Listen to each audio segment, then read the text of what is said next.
The first video from chapter 29 is going to be a little bit on some terminology for circuits, and this is in chapter 29-1 of the textbook.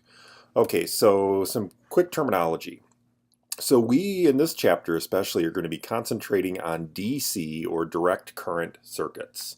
And what direct current really means is that the direction of the current doesn't change.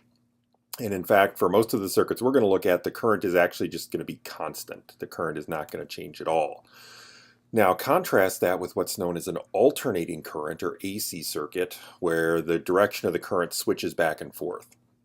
So typically if you have a circuit where you're using something like a battery to generate a current, that's a DC circuit, because the potential difference in the battery is constant, so you'll wind up with a constant current. Whereas the power in your house, right, so if you plug into a wall outlet, that's actually an AC power source, so you'll get an alternating current. So another important term is what we call an EMF device.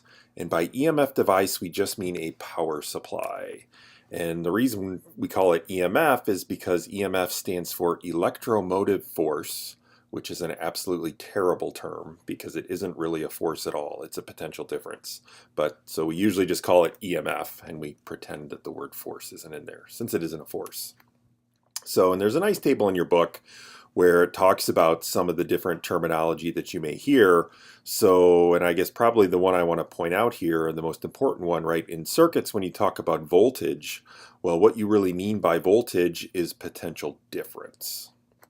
So, and remember the potential, and that's important because potential difference, remember, was electric potential energy divided by charge.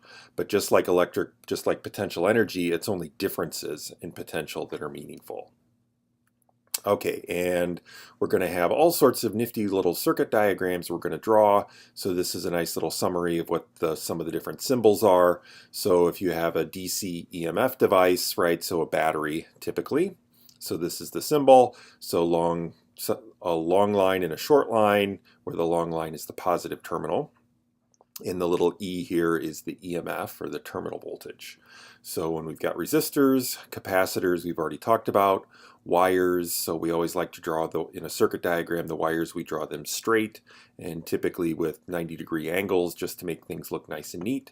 So we can have light bulbs, we can have switches of various types. So this is a single pole switch, and this is a double pole switch. We can have things connected to ground. Remember, ground is just an infinite sink or source of charge, or the better way to think about it, it's a zero potential.